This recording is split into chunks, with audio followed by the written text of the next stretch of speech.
laman ng mga balita yung pagsakay nyo sa EDSA busway. Kamusta po yung naging experience nyo kahapon? Was it your first time riding First the time. EDSA busway? And after the ride, ano po yung observations ninyo sa naging biyahe nyo po kahapon? Alam nyo, kagaya po nung sinabi namin last week, no, ang importante kasi po talaga, and ito po ang kabilin-bilinan ng ating mahal na Pangulo, is kailangan pong mabilis nating maibsan kahit konti man lang, initially, yung hirap na dinaranas ng mga kababayan nating mga commuter at motorista. And kitang-kita po natin yan, yung hirap na dinadanas nila sa EDSA. No? At ang isa sa mga inumpisahan na nung nakaraan ay itong EDSA busway. No? May mga nagsabi na nagdebate pa dyan na dapat tanggalin, no? Pero hindi po tayo naniniwala doon. No? Kailangan talaga lalo pa nating pagandahin at gawing mas maayos ang pagpapatakbo niyan. So, kahapon po, kasama ng tatlo sa aming mga staff, yung pong mga batang mga in charge sa busway sa DOTR, umikot po kami, sumakay po kami mula Ortigas Station hanggang Monumento.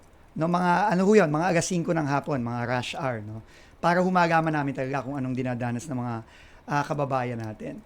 At ang nakita po natin na pwede tayong magkaroon ng mga immediate na intervention na kahit papano makakatulong sa dinaranas ng mga kababayan natin. Kung marapatin nyo po, Kuya Ted, Jecha, I can maybe run down. No? So, short term, tingin ko, unang-una po kasi, ang busway po, kagaya sa ibang bansa, kailangan yan tuloy-tuloy. Dapat yan unimpeded. Para yung mga commuter, tuloy-tuloy ang biyahe at predictable yung biyahe nila. No? So, ang nagiging problema po natin, no, sa mga stop, ang una po naming napansin, yung mga bus, naghihintayan ng pasahero. May mga ibang bus po doon, binigan ko yung oras, no, umaabot ng 1 minuto kalahati, na nakapark. Kasi syempre, gusto nilang punuin yung bus nila. No? Hindi po pwede yun. Kailangan meron pong mga timer. No, 45 seconds po, no, ang time na pagkahinto mo, kailangan 45 seconds, umalis ka na. At susunod-sunod naman po yung mga bus. Kaya yung mga pasahero natin, meron silang option. Ang problema, yung mga timer natin hindi gumagana sa maraming stasyon. No? Kailangan ayusin yon. At madali po yan. Siguro ilang araw, baka 1-2 linggo lang, maayos na natin yan.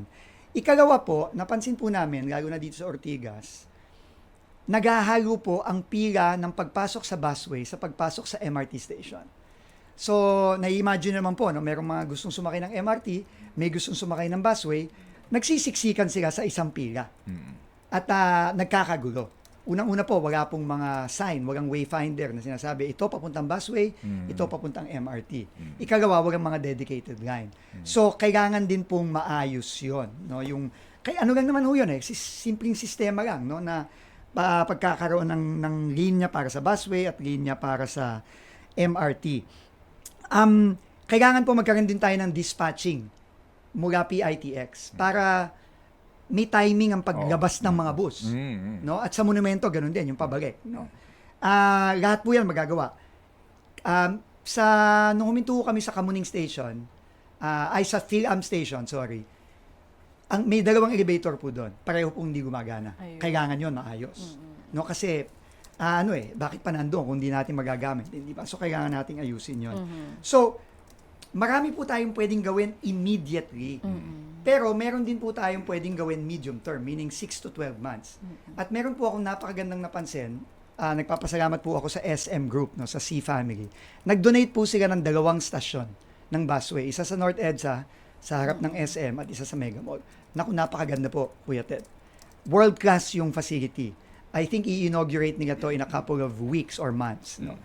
Kailangan lahat ng stasyon natin ng busway, ganun. So, kailangan po ipagawa yan. May budget naman po ang DOTR, may budget ang MMDA. Kailangan pong ipagawa yan. So, tingin ko po, pag ginawa po natin itong lahat, tingin ko malaking bagay po para sa mga commuting public natin. Yung po binabanggit nyo na immediate interventions, bukod dun sa 6 to 12 months na mga plano ninyo na pwedeng gawin for EDSA busway, ang ganda ng mga plans ninyo. At least kayo po mismo, no, na-experience nyo firsthand kung ano yung problema ng commuting public. Yun nga lang, one day lang yan. Kung everyday yan gagawin, mas makikita nyo lalo yung problema nila. Pero yung immediate intervention sa binabanggit nyo, how long bago po ito magawa? Ako tingin ko po yung mga minention ko kanina, 1 to 2 weeks kaya na pong gawin. Oh, wow. Kasi like I said, no, hindi po to rocket science, hindi po to mahirap gawin. No? Dapat matagal na sanang ginawa to. Okay. So, wala akong question doon sa adhikain ni Sec. Ha? Ito kasi yung ideal setup na may schedule yung bus. Yes. Para ikaw na mananakay, alam mo yung schedule na pagdating mo doon at may darating na masasakyan ka. Yan po kasi yung ideal, parang BRT system. Ano po? Sec, hindi ho kasi siguro kayo nagbigay ng mahabang oras para mapagtanto din ninyo yung problema natin sa connectivity, yung intermodal connectivity. Kasi kung ikay manggagaling ng Rizal, mag-jeep ka, Aurora Boulevard ang baba mo, kung saan ka sasakay na EDSA busway station, pagka layo-layo, yung pong ganong usapin po kaya, meron kayang intervention kayo doon, sir? Dapat po magkaroon Dapat po, yung sinasabi nyo nga pong multimodal connectivity, critical po yan. No? Ika nga, point to point dapat ang pinag-uusapan natin. Mula sa pag-alis ng mga kababayan natin sa bahay nila, sasakay sila ng tricycle, sasakay sila ng jeep, aabot sila ng EDSA. Kailangan yung mga hintuan ng jeep o kung ano man ang pinanggalingan nila sa tahanan nila, kailangan accessible agad-agad dun sa mga stasyon either ng MRT o ng busway. So kailangan po yan ng maayos na pagpaplano. And kailangan po talaga ikonsulta natin yan sa ating, hindi lang sa ating MMDA, kundi pati sa mga mayors natin. Kailangan po kasi, kailangan po yan lahat naka-link, no? Kagaya ng nakikita natin sa ibang bansa. Unfortunately po sa atin kasi, naging chapsuy po kasi tayo dito sa Metro Manila, no? Kasi talagang patong-patong na lang po ang ginawa nating at pachi-pachi na lang po ang ginawa nating solusyon. Pero may paraan po diyan Kailangan ganito po talagang aralin ng mabuti. Kailangan pagplanuhin, mag-come up ng short-term na solusyon na intervention, medium term, and then eventually long term. Yun na po yung mga sinasabi niyong mga may schedule, BRT, tuloy-tuloy, etc. So, busway po ito na pinag-uusapan natin, Sec. Sino ba ang magiging punong abala dito? Kasi sa napakarami po ninyong responsibilidad dito po sa isyong ito, considering din po na meron yatang pending na kontrata para sa privatization ito. Unang-una po, ang current po na in charge ng busway ay ang DOTR, ang office ng Undersecretary natin for Road Infrastructure. No? Pero mag-uusap po kami, no? Makikipag-dialogo po ako sa MMDA. Kasi aalamin po natin, baka naman po ang MMDA ang mas may kakayahan na patakbuhin ito at patakbuhin ito ng tama. No? Kasi kagaya nga na po na sinabi nyo, ang DOTR, Diyos ko, napakarami po talagang mga proyekto niyan. So pag-uusapan po namin yan. No? Okay. So kasi po, nakasabi nga, nakaisang araw pa lang kayo. Maganda rin na mapakinggan nyo yung sinasabi ng mga commuting public gumagamit ng busway, yung kukonekta galing po sa kanilang pinanggalingan na sa Guadalupe, dito sa Ortigas, no? Kapag nag-jeep ka, napakalayo ng lalakaran mo at exposed ka sa lahat ng mga elements. Pati sa traffic exposed. Yes, opo. Yun ho bang mga walkway na ito na nararapat mong ibigay sa kanila? Kasama ba yan sa privatization na kontrata ditong busway?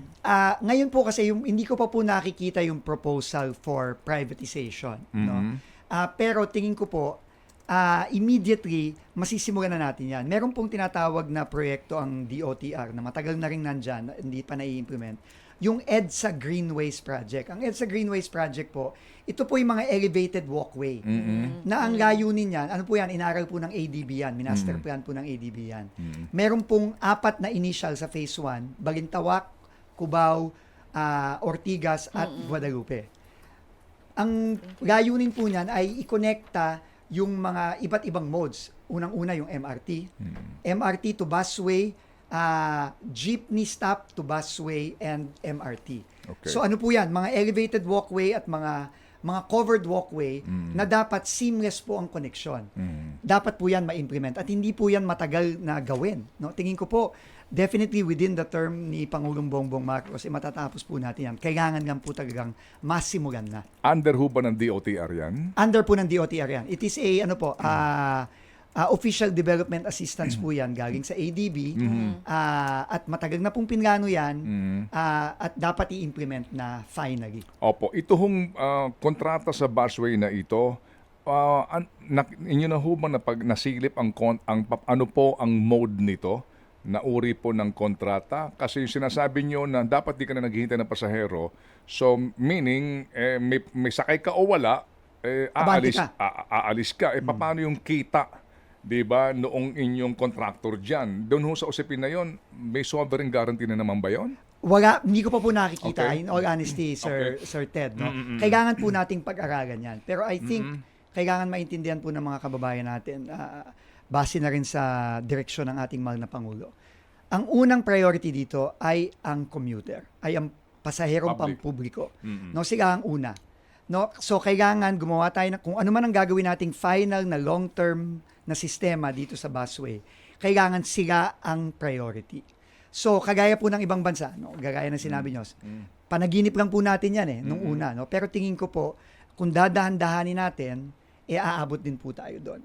Okay, may tanong ko ba po sa busway bago tayo tumuhay sa ilang pang napaka-importante? Oo. Ito pong binabanggit nyo, nabanggit niya kasi yung EDSA Greenways Project. Nasama nyo rin po yun sinabi no nakaraang press ko ninyo. Paano nyo po sisiguruhin na kapag natapos yan, sabi nyo kasi bago matapos yung term ni PBBM, sisiguruhin yung tapos po lahat yan, na magiging commuter-friendly yung EDSA Greenway projects at hindi lang siya another infra projects na hindi naman makakatulong sa mga commuters natin. Because there are a lot of infra projects na hindi po napapakinabangan nitong mga commuter natin. Nako, totoo po yan, no, ma'am. Pero tingin ko po, tiwala po tayo sa planning na ginawa ng Asian Development Bank. No? Mga dayuhan pa po ang tumulong sa DOTR dito. At tingin ko naman po, ma-disenyo lang ng tama, ma-plano lang ng tama, talagang magagamit ito makakabuti ito at magagamit ito ng mga kababayan nating commuter. Okay. So mga kapatid, ang ating pinag-uusapan po, isa pa lang ito, yung busway pa lamang. No? So para ho tayo hindi na muna lumayo, dito ho tayo mag-focus muna sa land transportation natin. Pero bago po ang lahat, kahapon daw po ay nag-issue kayo ng order para po sa mga USEC, ASEC ho, mga direktor na mag-tender ng courtesy resignation. I'm sure alam nyo yung mga seso hindi po sakop Of nito, course. di ba? Definitely. So, meron na ho ba kayong balita kung nagsila ho ba'y sumunod na dito at kung sakasakali po, meron bang mga pagbabago? Sa director level ba kasama ba dito? Sa ASEC level ba kasama ba dito yung LTO at LTFRB? Unang-una po, no, pagka-alam naman po natin lahat na pagka may bagong administrasyon, may bagong leadership, standard po ang paghingi ng courtesy resignations. No? Opo. Pero ang ibig kaya nga po courtesy resignation, ang ibig sabihin naman po nito ay hindi pa yan final. Okay. Nasa head po ng ahensya kung ito'y tatanggapin, hindi tatanggapin, kung ililipat po sa mas mabuting lugar at mas epektibong lugar yung mga ating mga opisyal sa DOTR. No, so magagaman po natin ngayon, no, ay makikipagdialogo po tayo sa ating mga opisyal sa mga susunod na araw at susunod na linggo para po ma-rationalize natin at with the end view na kailangan gawin nating epektibo at episyente yung ating departamento. Kasama na po dyan at unang-una dyan, yung pag-i-ensure na yung mga tao nasa tamang lugar kung saan sila most effective na makakapagtrabaho. Unang-una at ikagawa po, ito po ay limited lamang sa DOTR. Hindi pa po kasama dito ang mga attached agencies tulad ng LTO. So sa loob lang po ito ng DOTR kasi kailangan po natin munang tignan yung ating sariling bakuran muna at make sure na epektibo yung ating deployment ng ating mga officials and personnel. Opo. So yun lang po ang layunin nun. Ang layunin nun, para lang gawing epektibo ang departamento. And we sincerely understand, Secretary. Yung pong mga USEC so far po ba, ano ang balita po ninyo? Yung Undersecretary for Land, yung for Air, at saka ito pong sa legal ninyo at maging sa rail. Kumusta po ang appointment ng mga ito? Malalaman po natin sa mga susunod na araw, Kuya Ted. Hindi po ako ayoko pong pangunahan ng appointing authority who is our president. Pero suffice it to say po, I think ang layunin lang po talaga natin dito, and this came directly from the president, the organization needs to deliver at deliver ng mabilis. Yun po ang salita ng Pangulo. No? We have no time to waste anymore. No? Halos midterm na po ng ating ng termino ng ating Pangulo, kaya po talagang gusto pong paspasan na ang trabaho. And I think yung rationalization ng ating mga personnel is the first step to do this. Okay, sige po. So sabi ni Secretary, paspasan ng trabaho dito. So to be more pragmatic about all of this, Sec, Pebrero ngayon, Marso na by Saturday. Ano ang deliverables ninyo ngayong taong ito? Pag-usapan po muna natin yung jeepney modernization. Kayo ho ba ay practical sa usapin nito sa kanya pong una? Totoong sitwasyon ng consolidation, totoong sitwasyon ng mga kooperatiba na ngayon po'y posible ang iba ay nabuwag na daw, ang iba po hindi nakakabayad. Ano po ang inyong pananaw muna ho dito? At ang kanya pong ang kanyang viability na talagang ito'y inyong maipatupad ngayong taon. Okay. Ganito po, Kuya Ted, gaya ng sinabi ko po kahapon at nakaraang linggo, wala pong tututol kahit sino sa atin sa modernization. Wala po yan. No? Kailangan natin yan, mas mabuti yan para sa mga kababayan natin. Pero, napakaganda po ng salitang ginamit nyo, practical at pragmatic. Kailangan po practical at pragmatic tayo sa implementasyon. Kasi kapag tayo po hindi practical at pragmatic at inimplement natin yan ng dalas-dalas at bigla-biglaan, baka mag-backfire pa yan at talagang hindi tayo tuloy mag-modernize. No? So, ako po, ang approach ko dito po, since anyway, naka-status quo naman po ito ngayon, no? Tingin ko po kailangan balikan natin to, pag-aralin natin ng mabuti, kailangan i-verify po natin ang mga numero. No? Kailangan i-verify po natin ang mga statistics na inilabas about yung acceptance, yung sino ba ang pumapayag na sa consolidation, etc., etc. At makukuha po natin yan sa tunay na pagdadialogo sa ating mga operators at drivers. Kasi at the end of the day po, aside from yung magandang epekto naman ng modernization sa pasaherong pampubliko, kailangan din naman natin i-consider yung epekto nito sa kabuhayan ng ating mga driver at operator. Hindi po hindi po maliit na bagay yan. At kailangan pong pag-aralan ng mabuti. So, pero hindi po ibig sabihin nun, maghihintay tayo ng forever para dyan. No? Pero kailangan lang po, ano ba talaga ang totoong sitwasyon on the ground? Yun po muna tingin ko ang importante. Pag na-establish po natin yon, tingin ko po makakapaggawa na tayo ng magandang plano moving forward.